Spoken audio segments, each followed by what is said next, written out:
नमस्कार. Tasty bite with Leena या चॅनलमध्ये सर्वांचे खूप खूप स्वागत आहे. आज आपण पाहता क्षणी खावीशी वाटणारी अगदी 10 मिनिटांमध्ये तयार होणारी फ्रेश हिरव्या वाटाण्याच्या भाजीची रेसिपी पाहणार आहे. बनवायलाही खूप सोपी आहे. चला तर आपण रेसिपीला सुरुवात करूया. भाजी बनवण्यासाठी इथं मी 1 वाटी हिरवा फ्रेश वाटाणा घेतलेला आहे आणि वजनी प्रमाणात तो 200 ग्रॅम आहे. 1 मिडियम साईजचा कांदा, 1 टोमॅटो, थोडीशी कोथिंबीर आणि कढीपत्ता घेतलेला आहे. सुरुवातीला कांद्याचा पुढचा आणि मागचा भाग कट करून घ्यायचा. मध्यभागी कांदा कट करून घेतला आणि त्याची वरची साल आहे ती काढून घेतली. आता कांदा आहे तो अगदी बारीक इथं आपल्याला चौकोनी कट करून घ्यायचा आहे. तुम्ही पाहू शकता अगदी बारीक कांदा कट करून घेतलेला आहे. त्यानंतर टोमॅटो मध्यभागी कट करून घेतला आणि टोमॅटोमध्ये असलेल्या सगळ्या बिया काढून घेतलेल्या आहेत. त्यानंतर टोमॅटोही अगदी बारीक असं तुम्ही पाहू शकता इथं मी कट करून घेतलेला आहे. टोमॅटो कट करून झाला. कोथिंबीरही स्वच्छ धुवून घेतली होती. आता कोथिंबीरही आपल्याला अगदी बारीक अशी कट करून घ्यायची आहे. तुम्ही पाहू शकता अगदी बारीक इथं मी मस्त कोथिंबीर आहे ती कट करून घेतलेली आहे. त्यानंतर आलं, लसूण, खोबरं आणि कोथिंबीर घेतलेलं आहे. आता हे साहित्य मिक्सरच्या भांड्यामध्ये घालून घ्यायचं. त्यामध्ये थोडंसं पाणी घालून अगदी बारीक हे वाटण आपल्याला वाटून घ्यायचं आहे. तुम्ही पाहू शकता मस्त बारीक इथं वाटण करून घेतलेलं आहे. आता या बाउलमध्ये घेतलेला सगळा वाटाणा घालून घ्यायचा. त्यामध्ये पाणी घालून हलक्या हाताने चोळून हा वाटाणा मी स्वच्छ धुवून घेतलेला आहे. आता यातलं सगळं पाणी काढून घेतलेलं आहे. गॅसवरती मी कुकर गरम करायला ठेवला. कुकरमध्ये 3 टेबलस्पून तेल घातलं. तेल गरम झालं की त्यामध्ये 1 छोटा चमचा मोहरी घातली. त्यानंतर 1 छोटा चमचा जिरे घातलेला आहे. जिरे मोहरी तडतडली त्यामध्ये कढीपत्ता घालून घातला. बघा कढीपत्ताही मस्त भाजून झालेला आहे.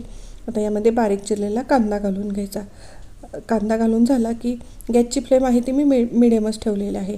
अधूनमधून हलवत कांद्याचा थोडासा कलर बदलेपर्यंत कांदा भाजून घेतला. त्यानंतर टोमॅटो घातलेला आहे. आता टोमॅटोही आपल्याला मस्त तेल सुटेपर्यंत इथं भाजून घ्यायचं आहे. तुम्ही पाहू शकता कांद्याला आणि टोमॅटो भाजल्यामुळे मस्त तेल सुटलेलं आहे. आता यामध्ये केलेलं वाटण घालून घ्यायचं. वाटण आणि कांदा टोमॅटो आपल्याला मस्त पुन्हा तेल सुटेपर्यंत इथं भाजून घ्यायचं आहे. तुम्ही पाहू शकता मस्त तेल सुटलेलं आहे आणि हे अगदी छान व्यवस्थित भाजून झालेलं आहे. आता यामध्ये आपण पावडर मसाले घालून घेऊया. अर्धा छोटा चमचा हळद घालायची आहे. 1 छोटा चमचा इथं मी धना पावडर घातलेली आहे. अर्धा छोटा चमचा गरम मसाला पावडर घातलेले आहे. त्यानंतर घरगुती साठवणीचा काळा मसाला इथं मी 2 चमचे घातलेला आहे. 1 छोटा चमचा बेडगी मिरची पावडर घातलेली आहे. बेडगी मिरची पावडरने भाजीला कलर आहे तो छान येतो. आता हे सगळं व्यवस्थित परतून घेतलं. त्यानंतर यामध्ये वाटाणा घालून घेतला. वाटाणा घातल्यानंतर व्यवस्थित परतून घ्यायचं आहे. साधारण अर्धा मिनिट वाटाणा या मसाल्यांवरती मी परतून घेतलेला आहे. तुम्ही पाहू शकता मस्त याला कलरही आलेला आहे. आता यामध्ये चवीनुसार मीठ घालायचं आहे.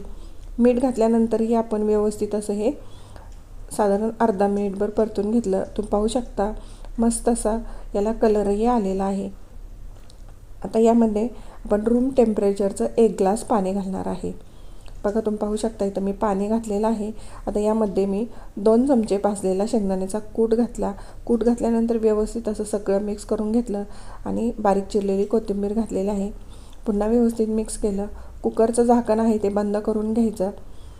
गॅसची फ्लेम मिडियम ठेवून कुकरच्या 2 शिट्ट्या घ्यायच्या आहेत. तुम्ही तुमच्या कुकरनुसार शिट्ट्या घेऊ शकता. शिट्ट्या झाल्यानंतर गॅस बंद करायचा आणि कुकर थंड होण्यासाठी ठेवायचा आहे. अशाच नवनवीन रेसिपी पाहण्यासाठी टेस्टी बाईट विथ लीना या चॅनलवर तुम्ही नवीन असाल तर सबस्क्राईब करा. सबस्क्राईब केलं असेल तर लाईक आणि शेअर करायला विसरू नका. कुकर थंड झालेला आहे. आता यावरचं मी झाकण काढते.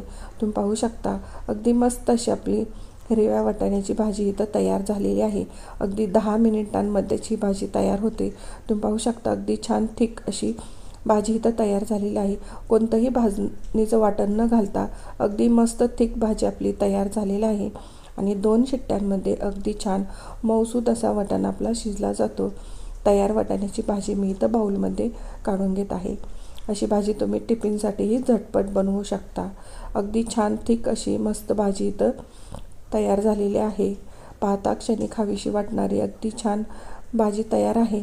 अशी भाजी तुम्ही चपाती, भाकरी, भाताबरोबर खाऊ शकता. अगदी झटपट होते. बनवायलाही खूप वेळ लागत नाही. याच पद्धतीने तुम्ही फ्रोझन वाटाण्याची ही भाजी बनवू शकता. अगदी झटपट तयार होते. एकदा या पद्धतीने वाटाण्याची भाजी नक्की करून पहा. तुम्हाला नक्की आवडेल. व्हिडिओ आवडला असेल तर लाईक, शेअर आणि सबस्क्राईब करायला विसरू नका. व्हिडिओ पाहिल्याबद्दल थँक्यू.